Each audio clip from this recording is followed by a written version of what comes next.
I'm Caitlin E, and welcome to the Lit Review. Today we are doing yet another unboxing. I know, it's kind of a thing, but this is going to be my August page 1 unboxing. I always show you this as if the box is really exciting, but it's not. It's a very basic box, but the fun is really all about what's inside. So if you haven't seen any of my page 1 unboxings before, page 1 is a indie subscription box that is run out of Evanston, Illinois by a bookstore of the same name.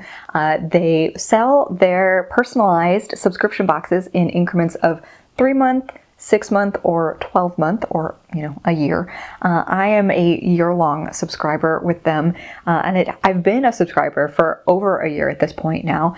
And yeah, page 1 is a little on the pricier side because you are getting like a personal curated experience. I've walked you through in past months what it's like to fill out the information that they request from you. So you are getting a personalized recommendation, and that's where a lot of like the time and money comes into play. So full disclosure, I forgot to film this and already opened the book, so I already know what's in here. So normally page 1 boxes come exquisitely gift wrapped in this like brown paper, and there's a little ribbon with their emblem and everything. So I already done ruined it for myself, but I still wanted to share it with you and talk through all the good stuff in the box.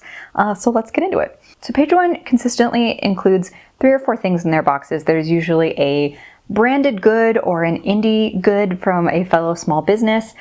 There is always a bookmark with a quote and a little card that talks to you about their subscription like do's and don'ts or policies, and then of course the book. It's pretty straightforward, but it's been a good experience so far. The first thing that I'll show you is the branded good, and it's a tote bag. Just basic little tote. I love a good tote bag, even though I own too many of them. I think this is just like a bookish people problem. I don't know. But this one is another one with a great quote on it, and obviously the page 1 branding. And this says, "The person, be it gentleman or lady, who is not pleasure in a good novel must be intolerably stupid." Jane Austen. So this feels like a good library tote to use. Nothing on the back. Very minimalist. I would say the page 1 aesthetic is very minimalist in general.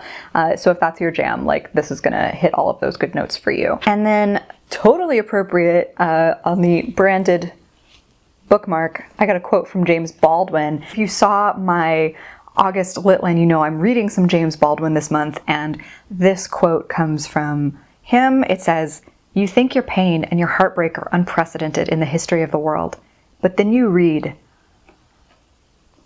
Love it, love it, love it, love it. Great quote. And of course you get this little paper leaflet here that usually has on one side their kind of return policy. And I say return policy in air quotes because you're not really returning the book. You're getting a second one if for some reason it's not to your liking, or if you already owned it.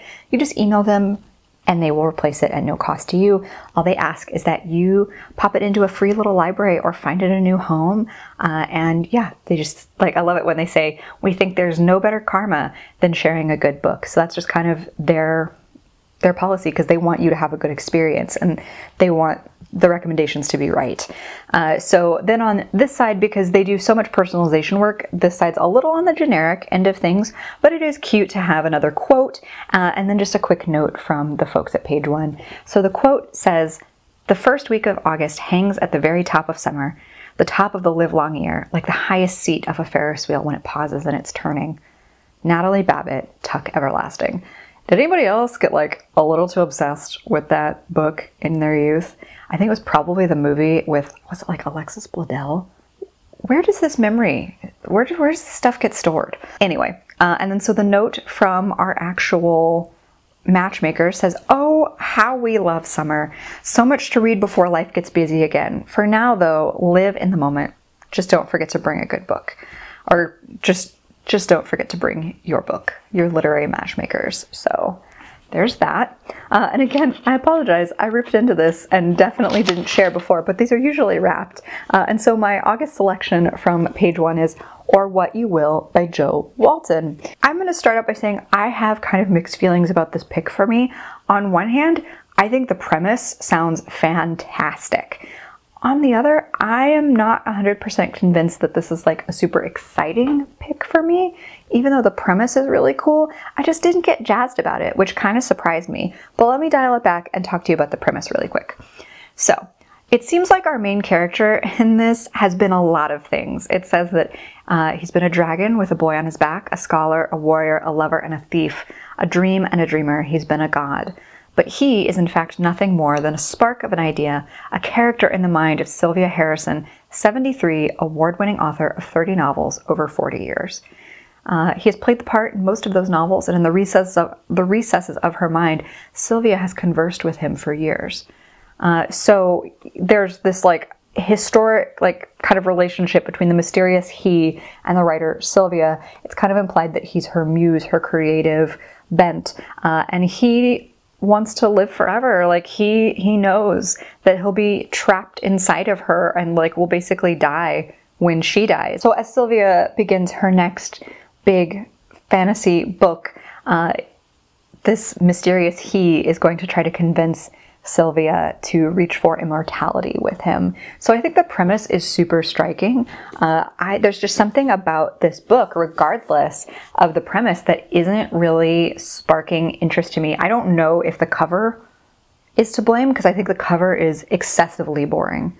Like, it's a lot of brown in a brown on the same tone of brown on the same tone of brown. Like, there's not a lot of depth or visual interest to this cover. And so even though the premise sounds really cool, I'm just not excited about this.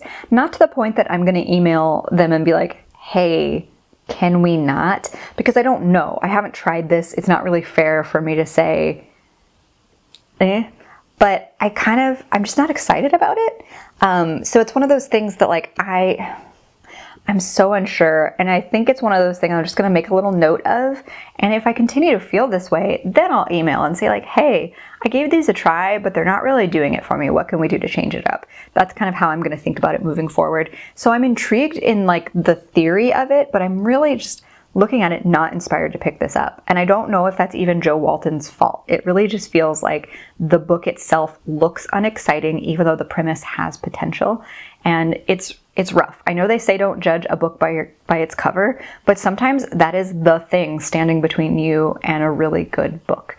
So it's always valid, especially over here where I'm obsessed with book covers. So again, not gonna completely dismiss it, but there's something about it, I can't quite put it into words, that just doesn't feel totally there. It feels a little bit off. So we'll see what happens. In the meantime, thank you for spending time with me. I hope you have a fantastic reading day.